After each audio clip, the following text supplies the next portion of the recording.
Welcome to the Vet Dental Show. I'm Brett Beckman. I'm a board-certified veterinary dentist, and we come to you every week on Wednesday to provide the veterinarian and the technician team some actionable things that you can use in your practice. And this episode is going to be a recorded episode that we've done in the past, not a podcast that we've recorded or not the Vet Dental Show, but actually some other information for you that we know you're going to enjoy. So sit back, enjoy, and we'll see you at the end of the podcast. All right, Julie had a question. This is a great question. Any recommendations for labs for histopath? Dr. Cindy Bell is our pathologist of choice. She does only oral pathology for dogs and cats. She used to be at the University of Wisconsin. Then she went to Kansas State, and now she has her own lab. She had extensive experience at Wisconsin and developed a love for oral pathology, and consequently now she's got her own lab.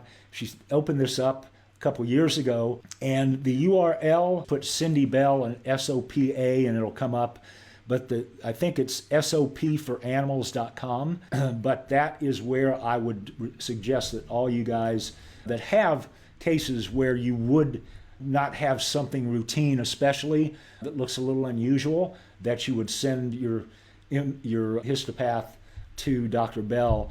And Dr. Bell is going to require that you also send radiographs and also send gross images to help her really fine-tune some of these tougher cases. She's amazing. There's nobody like her in the world. She's the most experienced and the most thorough. So if you have a case or if you want to use her for everything oral, certainly that's the way to go. A lot of our academy members use her exclusively only for that purpose. Christina, do we sell this product in our clinic, or is the company willing to sell to wholesale? Healthy Mouth, we personally do. Currently only keeping, I think, Annie, you can correct me if I'm wrong, I think we're only keeping the 8-ounce with us, and the option to order from the client's standpoint online is there as well. So they will, I'm pretty sure you have to call the company, set up an account with them, and they will deliver at distributor prices to you where you can sell from the clinic, or if you don't want to fool with that, you can just have that and let the client get it. I think the problem with letting the client get it the first time is that probably they're going to forget. But if you dispense the small 8-ounce bottle or whatever it is first and let the client use it, then you get them used to using it, they're more likely to reorder, or they're more likely to get it from you again. I think that's a good way to do it. If I had to put a catheter in now, I probably could not.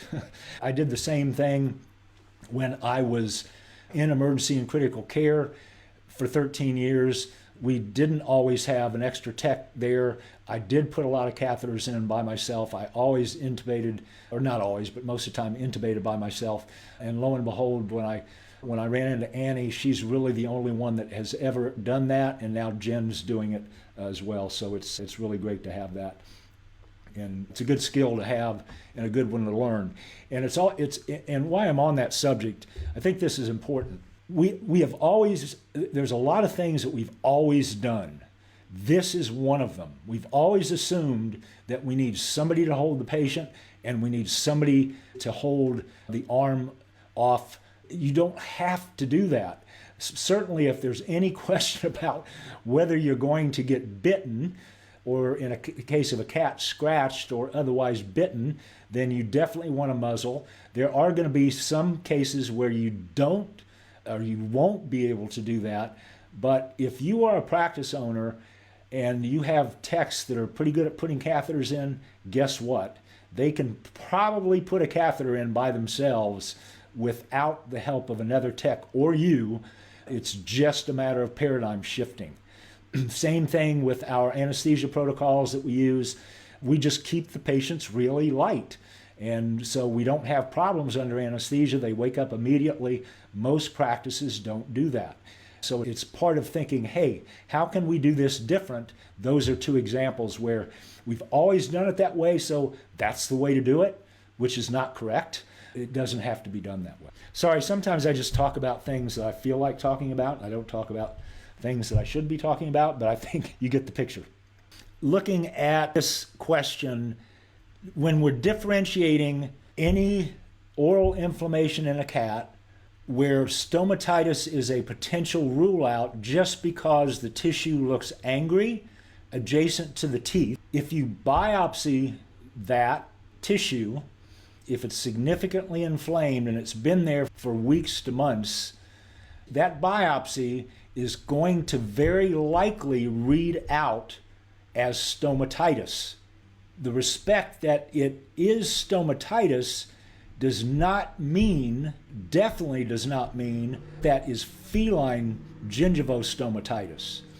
The differentiating factor between any oral inflammation adjacent to the teeth and feline gingivostomatitis is caudal oral mucosal inflammation.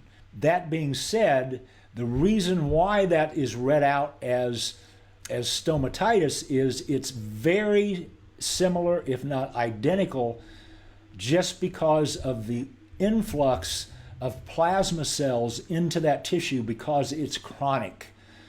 You take it from the caudal mucosa or the gingiva, it's going to probably read out exactly the same, even though it could be periodontal disease. So there's really no reason, unless you suspect squamous cell carcinoma, to biopsy a stomatitis case.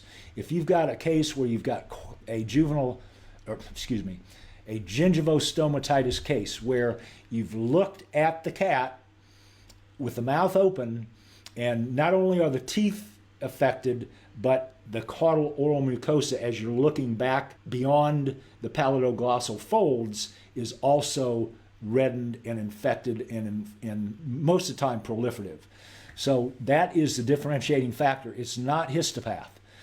The only, again, reason that I would biopsy a case is if I had a unilateral, more proliferative area in a bilateral case, or if I had a unilateral inflammation back there, I wouldn't be thinking stomatitis. I would be going straight to thinking squamous cell carcinoma.